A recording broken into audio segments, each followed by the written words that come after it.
Welcome everyone to this official press conference, Leagues Cup 2025, ahead of the final between Seattle Sounders and Inter Miami. Today we welcome head coach Brian Schmetzer from the Seattle Sounders, and subsequently we'll bring midfielder Christian Roldan. Thank you very much. Any opening statements? Nope. All right, we'll start with questions here. You know, Brian, yesterday, I guess it was, you made a statement about how, they have Messi, but we have Paul Rothrock and a whole bunch of other, local kids. But, taking the sort of like the funny contrast of that aside, there is it does say something about the way that the rosters are built. They have a lot of international talent, big names. You guys do not have necessarily the same level of big name players. You have a lot of players who have, been in MLS for a while that have come through the system that have gotten really great results in their own right. And I guess if you could just speak to the contrast in sort of philosophies when it comes to roster building between these two teams and how that sort of might manifest itself in the game. Look, I think that's been written about on both sides. There's 30 teams in the league. Each one does it differently. Some are maybe grouped over here and some are grouped over here. Look, my personal feeling on our roster build was, Albert was the last piece to get us over the Champions League qualification. Recording in progress. The way Garth did it when Tam came in, and now there's, different rules, U22s. Everything's always evolving. We had Clint Dempsey and Oba and, more recently Nico and Raul. There's not to say that, when some guys age out, we might not go back. We might go back to getting an established star. We might do that. Everything's cyclical. What I'm proud about with this roster is that Craig's done a good job because nobody really talks about Jesus and Paul. Albert, like I mentioned, Pedro's finding his feet, Jordan, Christian, they've all been a part of many championship teams. Steph Fry could be the best, signing this club's ever made at the end of the day. That was back when Ziggy and Tommy were talking about goalkeepers. So the thing I'm most proud of is, we do it differently. Everybody does it differently. But yes, the young kids have shown up, and specifically, the names I mentioned. Look, Paul is great. Jackson's great. Snyder's got potential. Obed's getting a lot of press because of his talent. Just Danny Leyva having some good performances. The list goes on. And, being from the Northwest, seeing local kids grow up, similar to what happened in my time, with Mark Peterson, Jeff Stock, Jeff Durgan, then Chance and, Billy Crook and everybody else, Jimmy McAllister leading us off, and I can't forget him, but Pacific Northwest has produced quite a few really good soccer players.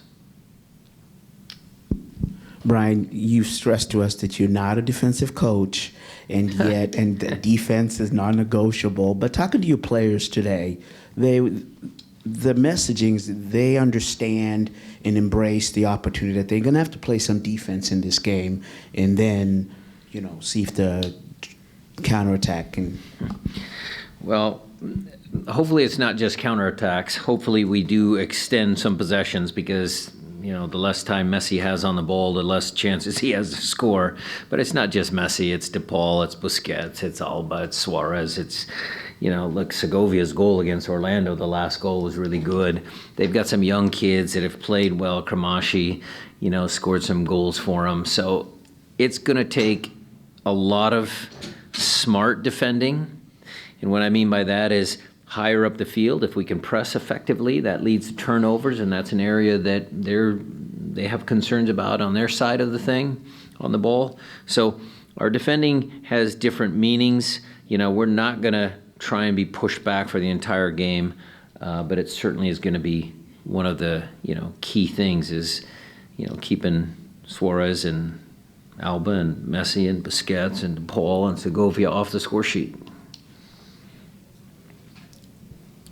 Hi, Coach. How are you? Back here. This is a question about yourself. I wanted to ask you, given all the players that you have out, and all the injuries through the season, what would you rank as yourself? Is this your best coach job that you've done, given all these casualties, to put it in that way? It's an interesting question. I think with a few more years of reflection, I think it might be right up there. We have lost a significant amount of time with our designated players. We had Yaimar and Jackson, and then Ryan Kent, and then João Paulo, and, Steph with his concussion and everything. I will take 30 seconds to compliment, the coaching staff. I think Preki, again, was coach of the year in MLS at some point in his career. He's excellent coach. Freddie Juarez could have any job in this league. I'm confident of that. Andy will be a head coach at some point in his career. And Tommy Dutra is an excellent coach, and I label him all the time as just a goalkeeper coach, but that's not only who he is. He helps us with the build-out in the back, playing out from the back on goal kicks, and our initial starting point with how we want to possess the ball. So the staff has done an incredible job of giving these players the tools to be successful. And I'm very proud of them, too. Coach, with the suspension of Nuhu, are you going to change your formation to maybe a back three? How are you going to approach your left side of the defense? Well, you really want me to answer that? I mean, look, Javier probably knows who I'm going to start anyway. With film these days and everything, there's usually not many surprises, but we are going to be true to who we are. Look, we brought a third center back later in the game to close the game out down in LA. That's certainly a possibility.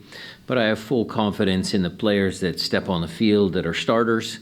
And then if we need to change the game somehow through substitutions, fresh legs, whatever, I have that at my disposal as well. We'll take one via Zoom. Jada, take it away, and then we'll go back here to the room. Give me just 1 second. There we go. Go ahead, Jada. Thank you. Thanks for the time, Brian. Can you talk a little bit about Pedro and just his progression? And do you notice any more excitement from him as far as being able to play this game against such a star from his country? Sure. He was excited about playing games in the Club World Cup. He just has a joy about him when he plays. You can see it in his smile and his face. Before he cut his hair, and maybe that's why he's playing a little better, but when he had his longer hair, he would run and the hair was flowing and he smile on his face, and technically he's excellent on the ball. So, he looked like he was having a lot of passion in how he plays. He'll bring that again tomorrow, I'm sure. Part of it is just who he is, but of course everyone, and not just Pedro.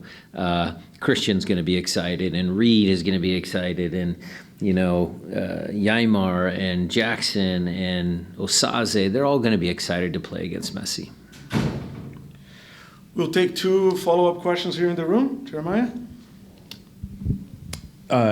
Yeah, just any injury updates you can provide. I know there was some mystery concern earlier in the week, and if you could just well, no mystery concern, but I will give you this little tidbit, Jeremiah, since you asked.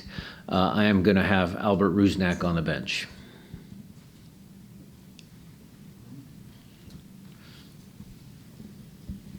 Hey, Ryan. I'm sure you could talk about all of your players, but Jesus Ferreira's, his versatility, he's played different positions. That has to take soccer sense and then some skill as well. Can you just talk about how smart he is as a soccer player? Yeah, it's when we're comparing notes, and the messaging to our team this morning was, we've done a lot of good things this year, this season. We played against some big teams, PSG, Atletico, Botafogo, and what did we do well? And one of those things is, Miami has a lot of experience, Okay, they have a lot of players that have played at the highest levels, but we were able to compete against teams at the highest level in the Club World Cup. We've had players, Jesus, I'll answer your question, he's played in a World Cup. He's played in a knockout World Cup game as a starter. Christian's had a lot of, experiences in Yaimar and Jackson, and maybe it's not at the highest levels like, Suarez and Messi and DePaul and all those guys, but, we've shown that we can compete. So Jesus brings that little bit of, experience. He's certainly a very smart soccer player, both on and off the ball, and we're lucky to have him. We'll have time for one more. Sure. Jeremiah. We haven't seen it a lot, but it does seem like Osaze and Jesus have sort of started to form a neat little partnership up there. And the fact that they have a similar background in that they both are the son of players who are themselves peers, what is that, what have you seen with their interchange and sort of the way that they play off one another that seems to be working? It's an interesting thing. I never really thought about that they're sons of famous footballers. And I don't know if they've connected on that level. I'm sure they probably talk about it in the locker room. I'm sure they share experiences. But, what I would say about them is you've got Jesus, again, to Maz's question, a really smart soccer player. He can play with Jordan. He can play with Albert. He can play with Moose. He can play with a lot of guys. And then you have not the counterbalance, I wouldn't say, but just the young kid who's making the most of his opportunity, who's so full of vim and vigor, and he's just like, he's just, his ears and eyes are open, he's sucking in all the information. And for a guy like Jesus, who's a little more cerebral, it's kind of fun to play with. You got a guy who would do everything you ask for and then some. And so I think you're seeing out of Osaze, just kid has a lot of confidence. I'll give him that. And, he's just making the most of his opportunity. With that last question, we close our Thanks, press everybody. conference and thank Coach Thank you. Brian Schmetzer. Thank you.